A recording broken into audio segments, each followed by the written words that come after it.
Thank you for agreeing to meet us, Mayor Lang. Happy to see you again. Happy New Year. Happy New Year to you. Tell us about this up and coming 2 years, your final term in office. Talk about, if you would, talk about your inaugural address. Well, Paul, I'm raring to go, and I think we're going to have a great 2 years coming. The other night, we had the inauguration.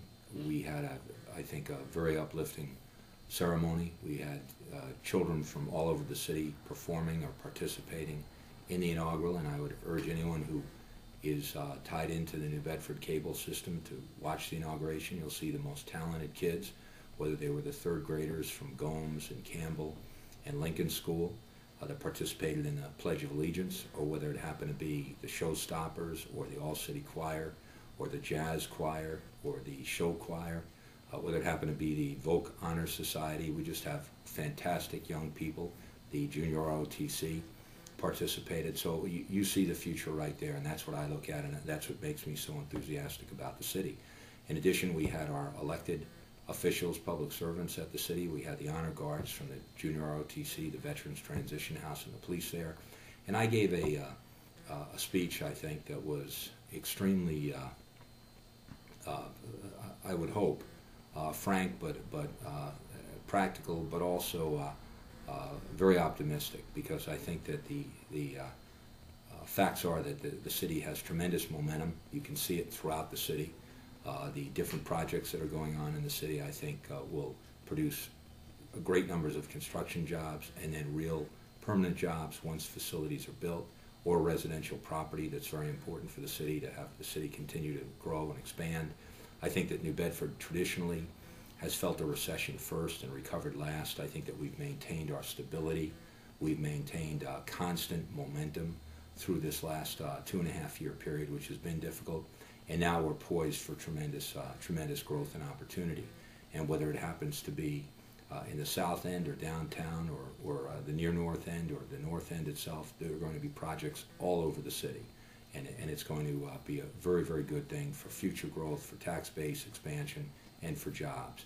Talked about that in the inauguration, and I'll go into that at great length in the State of the City, which takes place in a couple of months. I also talked about the need for volunteerism, the need for community spirit, the need to make New Bedford everyone's cause, New Bedford's children's everyone's children, New Bedford families everyone's families. Continue to stick together, continue to work hard on the issues of public safety, neighborhood revitalization, education, and economic development. And I firmly believe that New Bedford has reached the point now where we are becoming a model. We are becoming a city that people are pointing to as one that is beginning to change for the 21st century in a way that will lead to stability and growth, and become a city that people point at and say that this is the kind of city I'd like to visit or live in or grow a business in. So I'm very optimistic about the future, and certainly I laid that out in the inauguration. I also wanted to make sure that people understood that we are still a nation that is at war. The war on terror is not something that we're going to see end anytime soon, and that we must honor and remember the people who are making sacrifices for our freedom. So that's the young men and women fighting today, as well as our veterans who have given us service. And I want to make sure that people never forget the tremendous sacrifice that has been made in order to maintain our freedom and keep a free world. So it was a speech that I think I touched important themes, set the stage for the next 2 years and for the decade and beyond. I talked about alternative energy, New Bedford becoming a key player in alternative energy, which we are becoming and will continue to develop. And then last but not least, I talked about the issue of sustainability, and not sustainability of the earth or sustainability of the environment, but rather sustainability of local governments, and how we really do need to confront the hard choices that are going to be in front of us in the very near future when we try and fund the unfunded liabilities of the past decades and generations in these next several years. And talked about the fact that we really do need to have a frank discussion with the unions and with the people of the city, with the city council, about what services we can afford to provide and what's the best way to provide them. And then what is our employment model, what is our benefit model going forward. I know that we've made commitments to people that we intend to keep. But in the future, I can tell you right now that we're corkscrewing upwards into a spiral that eventually is going to come downward. the costs of health insurance, of pension, of unfunded benefits are all coming due, and it takes away for our ability to pay for payroll for people who work today. And that's something that we're going to have to deal with very, very quickly in order to make sure that we have a government that can provide the services that are needed.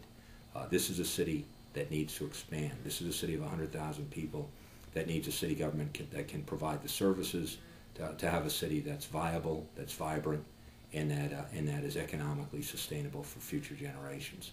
That model has to be looked at very, very carefully. We have to determine how do you set up a city government, not only dependent on local aid, but also state and federal aid that can provide the services that are needed to continue to grow.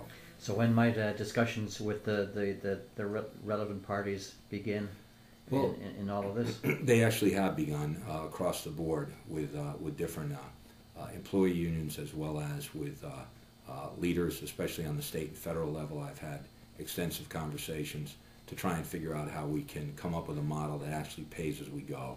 And that's the only way this is going to work. We have tremendous debt that we have to pay, but on the other hand, we better come up with a model right now that it pays as it goes. Otherwise, we're going to literally undercut the very foundation that we need in order to maintain a government as we know it. Eventually, the government will become a procurement agency if we're not careful. We'll not be able to provide any services other than going out for a request for proposals or have people pay user fees to get the services that they pay for now in their taxes. I'm completely against that. I don't think that's the way a federal system works in the United States of America. It has to be changed now. Otherwise, you're going to find a situation where it will literally hit a critical situation where we are beginning to use more and more of our current day revenue to pay more and more of a percentage of past due expenses. So overall, though, you got 2 years ahead of you. You're optimistic where you're going to leave New Bedford at the end of your final term? I am extremely positive about this city and its people, and I think we're going to be doing very, very well these next 2 years. I think my first 4 years have been interesting, challenging, and very productive.